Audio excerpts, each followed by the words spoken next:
Hello दोस्तों, जय हिंद, वंदे मातरम।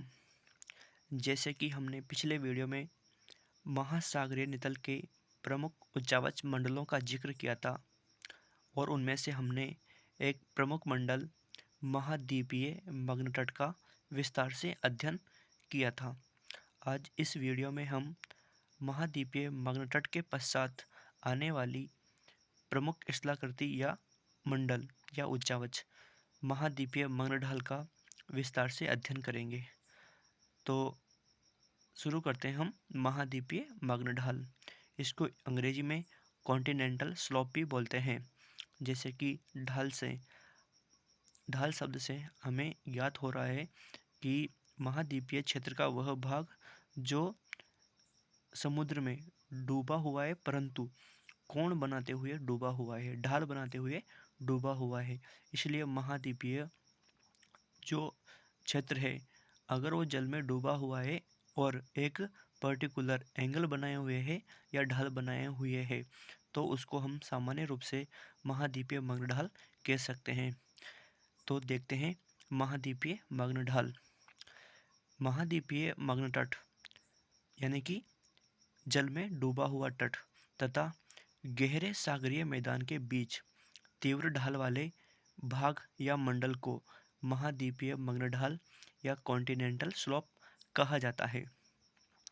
इसका जो औसत ढाल कोण होता है वो लगभग 5 डिग्री होता है, परंतु ये जरूरी नहीं है कि हर जगह 5 ही हो। यह अलग अलग स्थानों पर अलग अलग हो सकता है। जैसे कि भारत के कालीकट तट के पास जो मग्न ढाल का कोण है वो लगभग 5 डिग्री से लेकर 15 डिग्री के मध्य है। अर्थात अलग अलग जगह पर अलग अलग ढाल का कोण हो सकता है। महाद्वीपीय मग्न ढाल पर जो जल की औसत गहराई है वो लगभग 200 से 2000 मीटर तक हो सकती है। अर्थात अगर हम महाद्वीपीय मग्न तट की जो औसत गहराई है, अगर उससे इसकी तुलना करें तो इसकी जो औसत गहराई है वो काफ़ी अधिक है। क्योंकि महाद्वीपीय मग्न तटों की औसत गहराई मात्र हमने कितनी मानी लगभग 100 फेदम अर्थात 600 फीट, परंतु महाद्वीपीय मग्न ढालों की जो गहराई है, जल में जो गहराई है वो लगभग 200 से 2000 मीटर तक होती है। समस्त महासागरीय क्षेत्रफल के केवल 8.5% भाग पर ही मग्न ढाल पाए जाते हैं और सर्वाधिक जो मग्न ढाल हैं वो अटलांटिक महासागर में है। अटलांटिक महासागर के संपूर्ण क्षेत्रफल के लगभग 12.4% भाग पर मग्न ढाल पाए जाते हैं। यानी कि सर्वाधिक मग्न ढाल वाला जो महासागर है वो अटलांटिक महासागर है। उसके पश्चात जो प्रशांत महासागर है, प्रशांत महासागर के संपूर्ण क्षेत्रफल के लगभग 7% भाग पर मग्न ढाल पाए जाते हैं। उसके पश्चात हिंद महासागर का स्थान आता है। हिंद महासागर में लगभग 6.5% भाग पर महाद्वीपीय मग्न ढाल पाए जाते हैं। दोस्तों, यहाँ पर एक चीज़ कॉमन है। जैसे कि हमने महाद्वीपीय मग्न तट देखे थे, तो महाद्वीपीय मग्न तट में भी इनका जो क्रम है, जैसे कि अटलांटिक महासागर में हम महाद्वीपीय मग्न ढाल देख रहे हैं 12.4%, तो लगभग सबसे ज़्यादा जो महाद्वीपीय मग्न तट का विस्तार था वो भी अटलांटिक महासागर में ही था। ठीक है। उसके पश्चात अगर हम दूसरे नंबर पर बात करें तो प्रशांत महासागर का स्थान है। ठीक है, मग्न ढालों में। उसी प्रकार से मग्न तटों में भी दूसरे नंबर पर प्रशांत महासागर का ही स्थान है और तीसरे नंबर पर हिंद महासागर का स्थान है। तो अगर हम महाद्वीपीय मग्न तटों की बात करें तो उसमें भी जो हिंद महासागर का ही स्थान है। आगे चलते हैं। देखिए, मग्न ढाल पर सागरीय निक्षेपों का प्राय अभाव रहता है। अभाव इसलिए रहता है क्योंकि खड़े ढाल होने के कारण इन पर मलबा टिक नहीं पाता। इसलिए जो मग्न ढाल होते हैं उन मग्न ढालों पर विशेष रूप से निक्षेपों का प्राय अभाव ही रहता है। क्योंकि इन पर अधिक ढाल होने के कारण मलबा एकत्रित नहीं हो पाता। तो दोस्तों ये था हमारा महाद्वीपीय मग्न ढाल। ठीक है, आशा करता हूँ आपको ये महाद्वीपीय मग्न ढाल समझ में आ गया होगा। दूसरा बिंदु देखते हैं। नेक्स्ट, गहरे सागरीय मैदान, डीप सी प्लेन्स। तो देखते हैं गहरे सागरीय मैदान क्या होते हैं। तो सागरीय मैदान महासागरीय नितल का सर्वाधिक विस्तृत मंडल अर्थात महासागरों के सर्वाधिक भाग पर फैला हुआ जो विशेष उच्चावच है वो है गहरे सागरीय मैदान। तो जो महासागरीय मैदान है वो महासागरीय नितल का सर्वाधिक विस्तृत भाग होता है, विस्तृत मंडल होता है। इनकी जो गहराई होती है वो लगभग 3000 मीटर से लेकर 6000 मीटर तक होती है। अर्थात यह पर्याप्त रूप से गहरे होते हैं और बहुत ज़्यादा गहरे होते हैं। लेकिन इनका जो आधार है वो प्राय समतल होता है, इसलिए इनको मैदानों की संज्ञा दी जाती है। समस्त महासागरीय क्षेत्रफल के लगभग 75.9% भाग पर सागरीय मैदानों का विस्तार पाया जाता है और यह हर महासागर में अलग अलग प्रतिशत के रूप में भी विभाजित है। तो महासागरों के लगभग संपूर्ण क्षेत्रफल के 75.9% भाग पर महासागरीय मैदानों का विस्तार है, क्योंकि मैदानी क्षेत्र है, समतल क्षेत्र है और समतल क्षेत्र विशेष रूप से अधिकांश भूभाग पर फैले हुए होते हैं। इसलिए महासागरों में भी जो मैदानी क्षेत्र है उसका प्रतिशत, उसका विस्तार सर्वाधिक है। आगे देखते हैं। प्रशांत महासागर में लगभग जो सागरीय मैदान है वो लगभग 80.3% भाग पर, यानी कि सर्वाधिक, अगर हम मैदानों की बात करें, सागरीय मैदानों की बात करें, तो सर्वाधिक सागरीय मैदान प्रशांत महासागर में देखने को मिलते हैं। प्रशांत महासागर की जो तली है वो अत्यधिक समतल है, इसलिए इसमें जो सागरीय मैदान है उसका प्रतिशत भी सर्वाधिक है। तो प्रशांत महासागर में सागरीय मैदानों का जो प्रतिशत है वो उसके संपूर्ण क्षेत्रफल के लगभग 80.3% भाग पर है।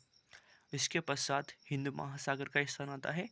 हिंद महासागर के लगभग 80.1% भाग पर सागरीय मैदानों का विस्तार पाया जाता है और जो सबसे कम विस्तार है सागरीय मैदानों का वो है अटलांटिक महासागर में।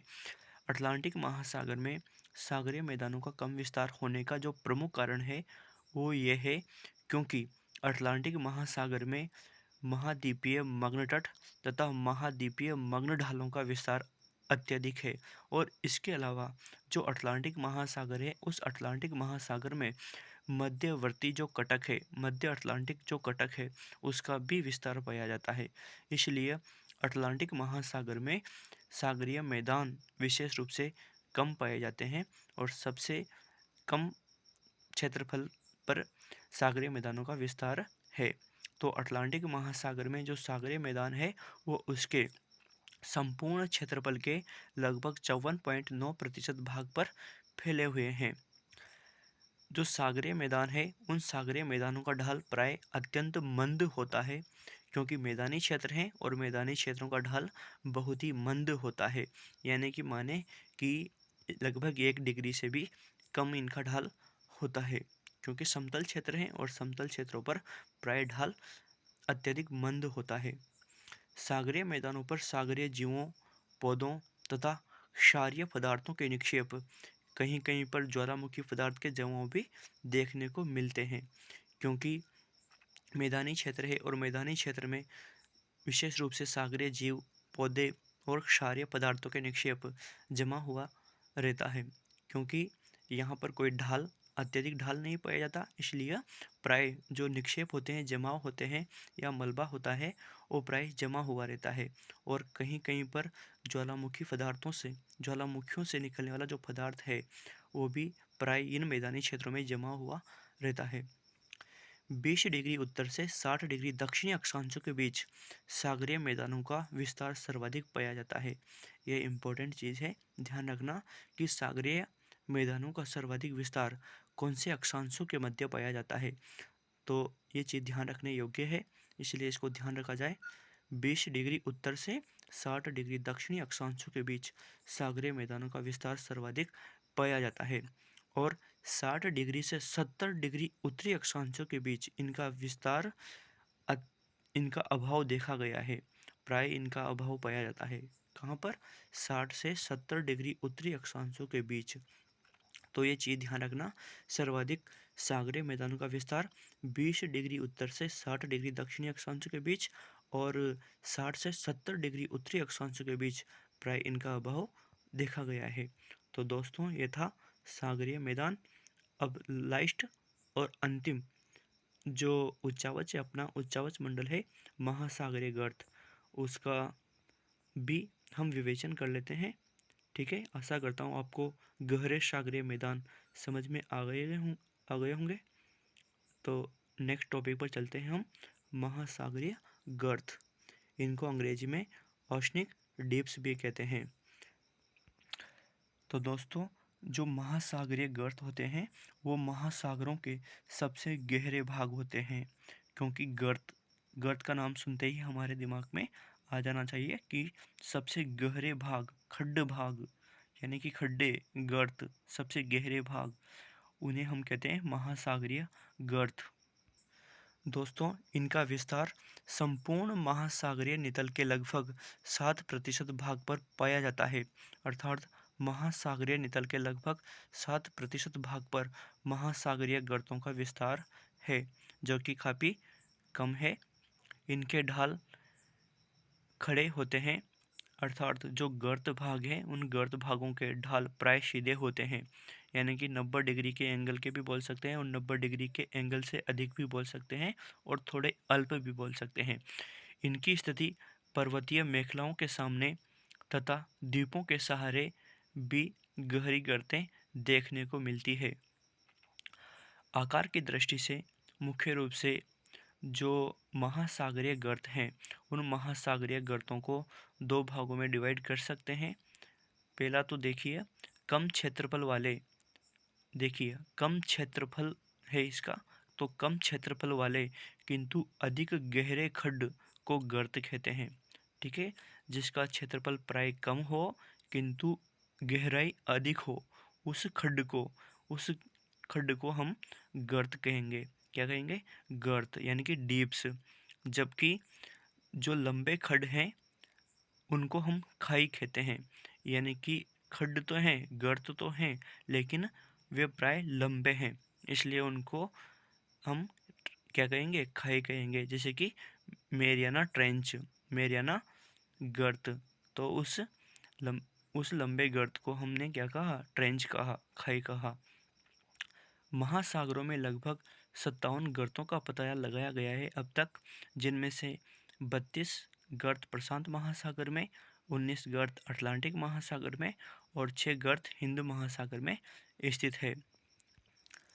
विश्व की सबसे गहरी गर्त का नाम आपने सुना ही होगा। विश्व की जो सबसे गहरी गर्त है वह है मेरियाना ट्रेंच, जो कि पश्चिमी प्रशांत महासागर में अर्थात उत्तरी प्रशांत में फिलीपींस के पास स्थित है और जो इसकी गहराई है वो लगभग 11,022 मीटर के लगभग है, यानी कि 11.22 किलोमीटर के लगभग इसकी गहराई है। अतः ध्यान रखना कि विश्व का सबसे गहरा गर्त कौन सा है? मेरियाना ट्रेंच, जो कि कहाँ स्थित है ये भी ध्यान रखना, पश्चिम प्रशांत महासागर में। और पश्चिम प्रशांत महासागर में भी अगर हम बात करें तो उत्तरी प्रशांत महासागर में, और उत्तरी प्रशांत महासागर में जो एक देश है फिलीपींस, तो उस फिलीपींस के पास ये गर्त देखा गया है, यह गर्त विद्यमान है। ठीक है, आगे बढ़ते हैं, कुछ प्रमुख गर्त व उनकी स्थिति और उनकी गहराई जान लेते हैं। तो देखो, टोंगा गर्त, ये मध्य दक्षिणी प्रशांत महासागर में स्थित है और इसकी गहराई लगभग 10,882 मीटर के लगभग है। दूसरा जो गर्त है स्वैर गर्त, यह उत्तरी पश्चिमी प्रशांत महासागर में स्थित है और जो इसकी गहराई है वो 10,475 मीटर है। नेक्स्ट देखते हैं क्यूराइल गर्त, यह सकालीन के पास स्थित है, जो कि प्रशांत महासागर में स्थित है, और इसकी जो गहराई है वो 10,498 मीटर है। नेक्स्ट देखते हैं पोर्टोरिको गर्त।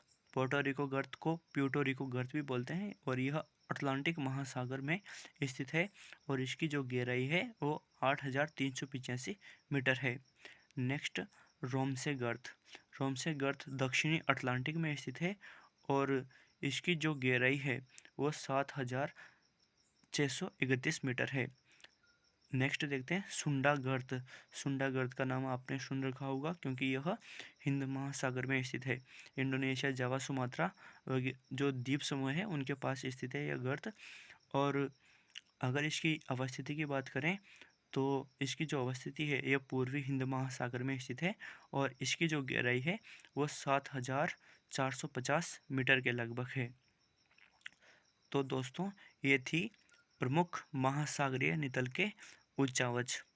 आशा करता हूँ कि ये चारों उच्चावच आपको समझ में आए होंगे, या इस वीडियो से आपको विशेष जानकारी अवश्य मिली होगी।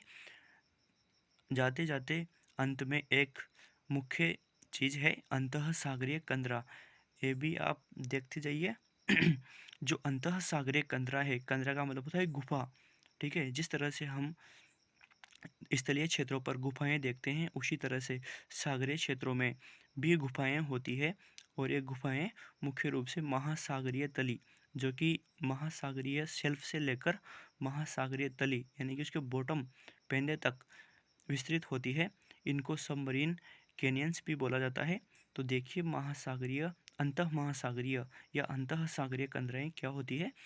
महाद्वीपीय मग्न तट तथा मग्न ढाल पर संकड़ी, गहरी तथा खड़ी दीवार से युक्त घाटियों को महासागर के अंदर होने के कारण अंतः सागरीय कंदराएं या कैनियन कहा जाता है। क्योंकि अंतः सागरीय इसलिए कहा है क्योंकि यह सागर के अंदर स्थित है, इसलिए जो संकड़ी, गहरी तथा खड़ी दीवारों से युक्त जो घाटियां होती है, जो कैनियन होते हैं, उन कैनियंस को हम अंतः सागरीय कंदराएं कहते हैं। ठीक है दोस्तों, इस वीडियो में सिर्फ इतना ही। अगले टॉपिक में फिर नई जानकारी के साथ मिलते हैं। तब तक के लिए जय हिंद, वंदे मातरम, धन्यवाद।